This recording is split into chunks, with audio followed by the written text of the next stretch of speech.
श्री नारद जी कहते हैं दो मित्र थे राजन, एक का नाम अभिज्ञात और एक का नाम पुरंजन। एक दिन पुरंजन अपने मित्र अभिज्ञात से बोला, मित्र चलो कहीं घूमने चलो। दोनों मानसरोवर के राजहंस थे। अभिज्ञात ने कहा, मित्र हम तो कहीं नहीं जाते, तुम ही घूम आओ। तो पुरंजन घूमने के लिए निकला, 84 लाख शहरों में घूमा, पर कोई शहर इसको पसंद नहीं आया। पर एक शहर पसंद आ गया, जिस शहर में 9 दरवाजे थे। प्रमुख दरवाजे पर अनेक बंधन बारे लगे हुए थे। जैसे ही उस शहर में प्रविष्ट हुआ, 9 दरवाजे की पुरी में, तो यहां की एक मालकिन थी जिसके महाराज 10 सैनिक थे। 5 फण का नांग निरंतर 24 घंटे इसकी सतत सेवा में सावधान रहता था। उन 10 सैनिकों का एक सेनापति था। जैसे ही पुरंजन ने इस 9 दरवाजे की पुरी में प्रवेश किया कि उस देवी के ठाट बाट देखे तो व्यामोहित हो गया। उससे पूछा, देवी आपका परिचय? तो वो देवी कहती है, हमें कोई पता नहीं, हमारे माता पिता कौन हैं, बस केवल इतना पता है कि इस 9 दरवाजे की पुरी की मैं स्वामिनी हूं, मालकिन हूं। ये मेरे ही 10 सैनिक हैं जो मेरी आज्ञा से ही कार्य करते हैं। एक हमारा सेनापति है, ये 5 फण का जो नांग है, ये निरंतर हमारी सेवा में सतत सावधान रहता है। पुरंजन ने कहा, देवी आपकी शादी हो गई, विवाह हो गया? वो देवी कहते, ना ना, विवाह तो हमने किया नहीं। पुरंजन कहता है, तो हमने भी नहीं किया। फिर क्या था, एक दूसरे ने एक दूसरे को पसंद किया और पुरंजन ने उस देवी के साथ में विवाह संपन्न कर लिया। अब तो पुरंजन पुरंजनी के साथ में बड़े आनंद के साथ में रहने लगा। और धीरे धीरे पुरंजन पुरंजनी में इतना लिप्त हो गया कि पुरंजनी गावे तो पुरंजन गावे, पुरंजनी नाचे तो पुरंजन नाचे, पुरंजनी हंसे तो पुरंजन हंसे। कुचित गायति गायनताम रुदंताम रुदत, कुचित हसंत्याम हसति, जलपंत्याम मनु जलपते। क्रीड़ा मृग बन गया पुरंजनी का।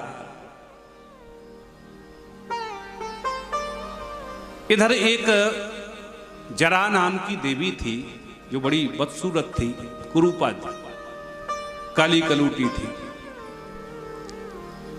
तो एक बार चंडवेग नाम के राजा के पास में गई और हाथ जोड़ के बोली, राजन मैं इतनी बदसूरत हूं, कुरूपा हूं कि मेरे साथ में कोई विवाह ही नहीं करना चाहता। तो चंडवेग राजा बोले, देवी आज से तुम मेरी बहन बन जाओ। प्रज्वारो यम मम भ्राता तुम चमे भगनी भव, मेरी बहन बन जाओ। मेरे पास में 365 गोरे गंधर्व और काली गंधर्वियां हैं। इनको तुम अपने साथ में ले जाओ और जो व्यक्ति तुम्हें पसंद आ जाए उसके साथ में बलात् उसका अपहरण करके उसके साथ विवाह कर लो। जरा देवी अपने समस्त सैनिकों के साथ में गई और पुरंजन के शहर पर आक्रमण कर दिया। पुरंजन तो पुरंजनी के साथ में लिप्त था, भवनों में सोता रह गया और धीरे धीरे करके जरा देवी ने सारे इसके शहर को खंडहर कर दिया और अंत में पुरंजन को भी समाप्त कर दिया। जैसे ही मरने लगा पुरंजन के, अब तो अपनी देवी को नाम ले लेकर के रोने लगा। अरे मेरे बाद मेरी पुरंजनी का क्या होगा, पुरंजनी का क्या होगा। और अंते यामति सा गति, अंत में जिसका आप चिंतन करेंगे वही आपको बनना पड़ेगा। तो स्त्री का चिंतन करके मरा, तो कालांतर में इसका स्त्री का ही रूप लेकर के जन्म हुआ। मलयध्वज नाम के राजा के साथ में इसका विवाह हुआ। कालांतर में मलयध्वज नाम के राजा तो समाप्त हो गए, तो ये देवी जो पुरंजन था वो अपने पति के साथ में सती होने लगी। और सती होने के लिए जैसे ही चिता पर बैठा था कि इतने में जो उसका पुराना मित्र अविज्ञात था, उसने सोचा कि हमारा मित्र पुरंजन घूमने के लिए गया था पर अभी तक लौट के नहीं आया, कहां फंस गया। तब अविज्ञात अपने मित्र पुरंजन को ढूंढता ढूंढता आया और वहीं चिता के पास में आ गया जहां पर वो सती हो रहा था। तब अविज्ञात कहता है, भैया ये किसके साथ में सत्ता हो रहे हो? अरे मित्र किसके साथ सत्ता हो रहे हो? तब वही पुरंजन जो सती हो रहा था वो कहता है, तुम मुझे मित्र कैसे बोल रहे हो? मैं पतिव्रता देवी हूं, अपने पति के अलावा मैंने किसी को मित्र नहीं बनाया। तब अविज्ञात ने कहा, याद करो मित्र, हम एक दूसरे के साथ में मानसरोवर में रह के कैसी प्रेम के साथ में रहते थे। और आज जब हमसे कह के आप निकले थे कि मैं घूमने जा रहा हूं, तो ऐसे घूमने निकले कि मुझे ही भूल गए। तब बाल्यकाल की कई बातें याद दिलाई। तब पुरंजन को याद आ गया, ओहो मेरा असली मित्र तो तू ही है। तब पुरंजन उस चिता से खड़ा हुआ और अपने अविज्ञात मित्र के गले मिल करके दोनों मित्र पुनः मानसरोवर की ओर चल। नारद जी कहते हैं, राजन कहानी समझ में आई? प्राचीन बरी बोले, महाराज कहानी तो बहुत अच्छी लगी पर पल्ले बिल्कुल नहीं पड़ी। यही हम सबकी बात है, कहानी तो अच्छी लगी पर समझ में कुछ नहीं आई। अब समझ लीजिए, दो मित्र हैं, एक का नाम है अविज्ञात और एक का नाम है पुरंजन। अविज्ञात ही साक्षात भगवान है और पुरंजन ही जीवात्मा है। पुरीम जनति इति पुरंजनः। तो अविज्ञात से पुरंजन ने कहा, मित्र हम घूमना चाहते हैं। अर्थात भगवान से जीव ने कहा, प्रभु हम घूमना चाहते हैं। तो 84 लाख शहरों में घूमा। 84 लाख शहर क्या है? ये 84 लाख योनियां ही 84 लाख शहर है। गधा बना, खच्चर बना, ऊंट बना, कीड़ा मकोड़ा बना, पर कोई शहर पसंद नहीं आया। एक पुरी पसंद आ गई जिसके 9 दरवाजे हैं। कौन सी पुरी है वो? नवद्वार पुरी देही। ये मनुष्य शरीर ही 9 दरवाजे की पुरी है। इसमें 9 दरवाजे, 2 आंख के, 2 नाक के, 2 कान के, 1 मुख और 1 वायुपस्थ इंद्री। ये 9 दरवाजे की पुरी जब देखी तो इसके प्रमुख दरवाजे पर बंधन बारे लगे हुए हैं। ये दांत हैं, जिह्वा है, यही सब बंधन बारे हैं। इसके अंदर घुस करके देखा तो इसमें बड़ी सुंदर एक देवी जी रहती हैं। देवी कौन है? साक्षात जो बुद्धि है वही देवी है। इसके 10 सैनिक हैं। 10 सैनिक कौन हैं? 5 कर्मेंद्री, 5 ज्ञानेंद्री, यही सैनिक हैं। और 1 मन, ये सबका सेनापति है। 5 फण का नांग निरंतर इसकी सुरक्षा में सावधान रहता है। ये कौन है? ये पंच प्राण वायु है। प्राण अपान व्यान उदान समान, ये निरंतर सोते जागते प्राणव वायु चलती रहती है। तो इसी के साथ में पुरंजन ने विवाह कर लिया और पुरंजनी का क्रीड़ा मृग बन गया। पुरंजनी रोवे तो पुरंजन रोवे, पुरंजनी गावे तो पुरंजन गावे। इसका मतलब क्या है? मतलब यह है कि बुद्धि कहती है कि चलो कथा में, सोई कथा में पहुंच जाते। बुद्धि कहते ना ना, अरे बहुत दूर कथा हो रही है, अपने घर पर ही बैठ करके टीवी देखो, कहानी घर घर की आ रही है, तो घर ही रह गए। तो यही पुरंजन रोवे, पुरंजनी रोवे तो पुरंजन रोवे, यही है। चलावा बुद्धि का ही चलता है।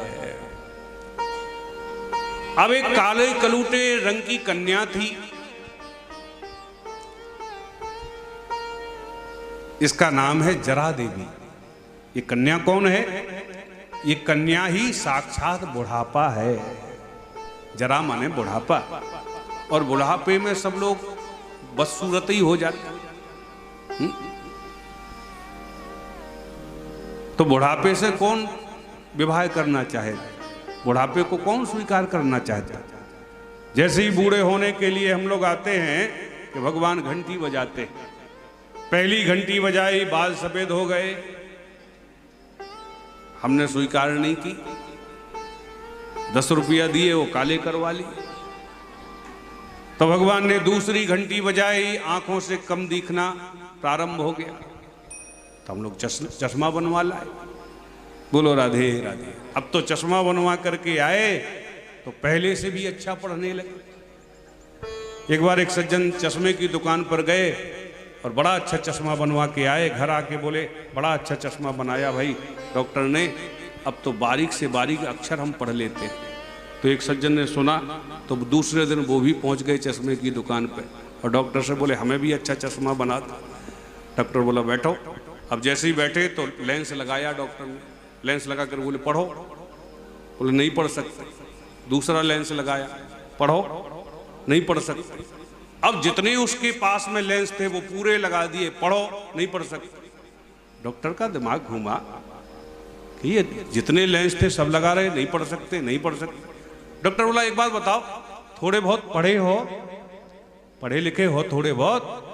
तो क्या बोले, पढ़े ही होते तो फिर चश्मा ही काहे को बनवाते? पढ़े होते तो चश्मा ही काहे को बनवाते? हमने तो सुना है कि चश्मा से पढ़ लेते। तो बुढ़ापा कोई नहीं चाहता है। तो दूसरी घंटी भी आपने फेल कर दी। तो तीसरी घंटी भगवान ने बजाई, दांत साफ कर दी, तो नकली बत्ती लगवा दी। चौथी घंटी बजाई, घुटने खराब कर दिए, तो घुटने बदलवा लिए। तो घंटी पर घंटी भगवान बजाए चले जा रहे हैं। जब फिर भी जो जीव नहीं सुनता तो अंत में फिर भगवान राम नाम का घंटा ही बजाते। बोलो राधे राधे। तो जरा देवी ही बुढ़ापा है। जब किसी ने इसको स्वीकार नहीं किया तो चंडवेग नाम के राजा के पास में गई। चंडवेग कौन है? संवत्सरो चंडवेग, ये काल चक्र ही, संवत्सर ही चंडवेग है, जो निरंतर जीव की गति को छीण करता चला जा रहा है। इसके पास में 360 काले गंधर्व और गोरी गंधर्वियां हैं। ये कौन है? ये जो दिन रात हैं, यही गंधर्व गंधर्वियां हैं जो हमारी आयु को छीण कर रही हैं। इनके साथ में लेकर के गए, प्रज्वार नाम के राजा को साथ में भेज दिया। तो प्रज्वार कौन है? ज्वर आदि जो है ना, यही प्रज्वार है। ज्वर, बीमारी आदि जो रोग आते हैं उनसे शरीर क्षीण हो जाता है। तो इसके साथ में लेकर के जरा देवी गई और महाराज पुरंजन के ऊपर आक्रमण कर दिया। पुरंजन तो पुरंजनी के साथ में लिप्त रहा और धीरे धीरे करके पूरा ये शरीर रूपी शहर खंडर होता चला गया और अंत में पुरंजन मारा गया। कालांतर में मलयध्वज नाम का के राजा के साथ में इसका विवाह हुआ। जब सती होने लगा तो पहले जो मित्र था वो खोजता खोजता आया, तो ब्राह्मण के रूप में आया तो वही अविज्ञात भगवान ही संत सदगुरु के रूप में आते हैं और इस संसारी जीव को समझाते हैं कि दुनिया के वो पुजारी आगे की कुछ खबर है, इस घर से और बढ़ के एक दूसरा भी घर है। तब जीवात्मा का हाथ पकड़ करके भगवान ही संत सदगुरु के रूप में अपने पुनः अपने साथ में ले जाते हैं। और अंत में श्री नारद जी ने प्राचीन बरही राजा को 3 सूत्र दिए भगवान को प्रसन्न करने के लिए।